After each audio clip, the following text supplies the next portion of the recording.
What's up, everybody? I'm David Hain. Welcome to episode 174 of the A to D from Addict to Disciple podcast. If you enjoy this podcast, please like, subscribe, follow, and share the link with your friends. Really, get 2 friends to listen to this episode and then chat about it with them. If you'd like to get our curriculum, you can get the paperback or ebook of From Ashes to Destiny on Amazon. When we come back, we'll get into this episode entitled More Grief.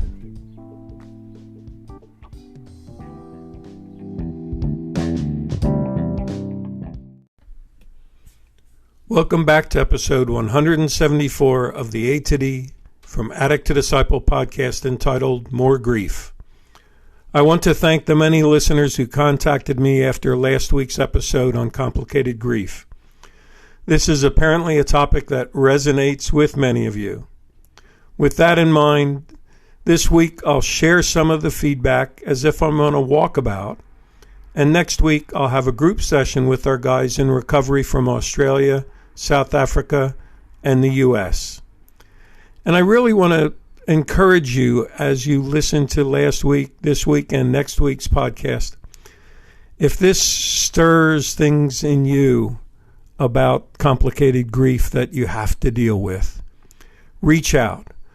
Maybe if you're already attending AA or NA meetings and you've got a sponsor, you could pick a couple of topics and have your sponsor listen to the episode and you listen to the episode and use that as your meeting for a day. Okay? Well, let's pretend I'm on a walkabout in a park for today. And I meet the people who messaged me this week as I walk along. As I approach the first park bench, there's a man in his 50s sitting alone, looking sad and possibly depressed. Hi, Vince. How are you feeling today? David, I'm dealing with my complicated grief, and it seems like I'm caught in a vicious cycle with no way out. Pshaw. That's a tough spot to be in. Could you describe it to me a little bit? I'll try, David. You see, as I went through the From Ashes to Destiny curriculum, I worked through my self-forgiveness and thought I got past my guilt and shame. But I'm realizing there are too many people out there waiting to stone me in condemnation. It feels like everyone from my past, my friends, my family, my co-workers, it's like they're all circling me like vultures, reminding me of how much better they are without me in their life. It's like they're waiting for me to relapse so they can have a party at my expense. I'm stuck, David. I'm burdened, beaten down by the stones of condemnation. Whew, that is a lot to deal with. I'll make the time, Vince. Would you like to get together and talk about this for an hour or so? Sure, David. How about we meet tomorrow for lunch? You got it. As I continue on the path through the park, I recognize the young man on the bench.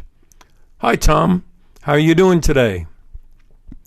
Actually, David, the podcast on complicated grief stirred something in me I guess I've been in denial about for years. It's about my parents. Whenever there was trouble, big or small, they would say, "We'll get through this together, son. We'll do whatever it takes. We'll do whatever we have to do for you and with you." But looking back, I now realize they really meant, we're professional pretenders, and we'll teach you how to gloss over everything like it's okay. And in actuality, they forced me to pretend rather than deal with stuff. They should have been helping me process the hurt, not gloss it over like it's okay. So, in response to your podcast, I'm starting to make a list of a lot of hurts that I've stuffed over the years that we need to deal with in one-on-ones. Awesome, Tom. That is an amazing first step in the right direction. I'm ready to work through those with you whenever you're ready. As I continue my walk, I hear footsteps running behind me. David, wait up. Do you have a minute? Hi, Keith. What's up? Well, I listened to your podcast yesterday, and I think you opened up a can of worms. And what I see in those worms is, it's like I'm rewatching a video of scenes from my childhood in my head. You see, David, I was an extrovert, growing up in a family of introverts. I was always too loud. I talked too much. I was the kid with 1,000 questions that no one wanted to answer, and no one even wanted to hear them. And I could never sit still. Even when we were in places like church or the library or in school, I couldn't sit still. I couldn't keep quiet. And it just got me in trouble. The phrase that I hear over and over again from my dad was, "Shut up, Keith. Can't you see how embarrassing you are to your mother and me?" Wow. I learned to recognize that look of embarrassment on their faces.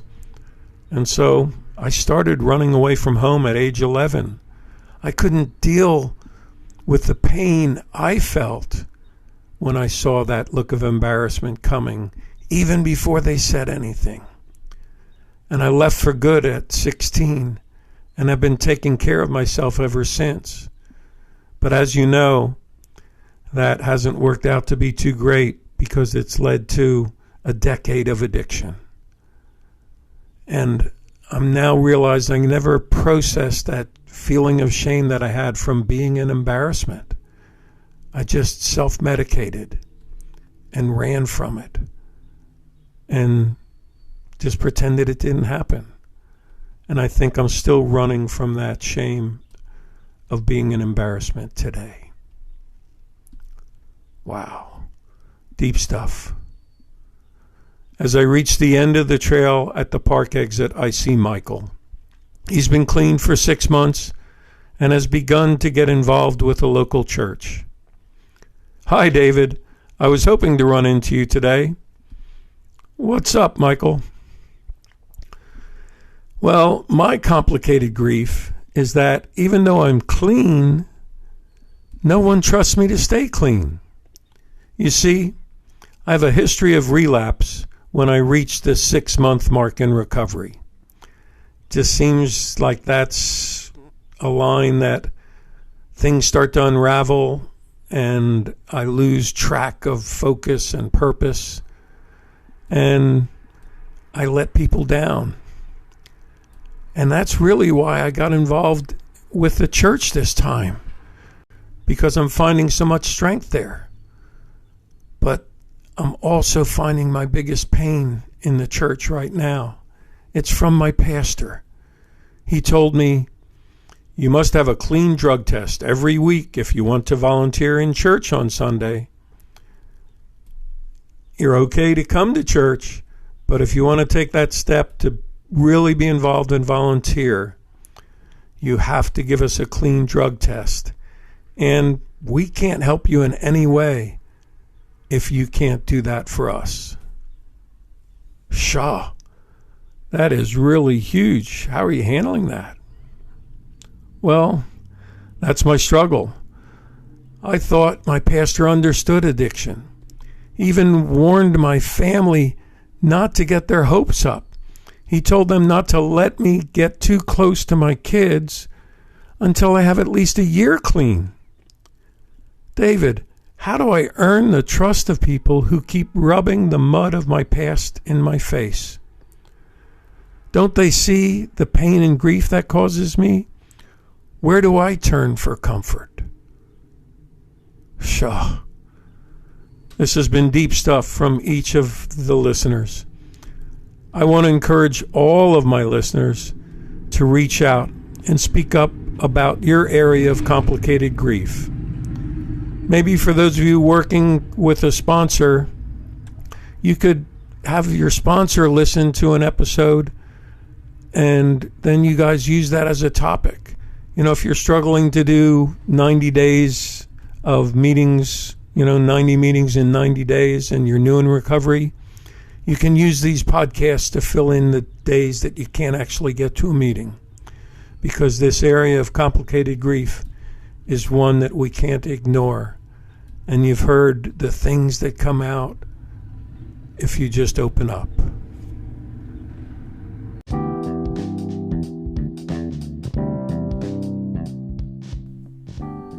Thanks for listening to this episode of the A to D From Addict to Disciple podcast. If you were saying that's me as you listened, then it's time now to reach out. Contact someone who really cares, listens, and understands so you know you're heard. Join a group. Message me on the link in this podcast or by email at davidfromatod@gmail.com.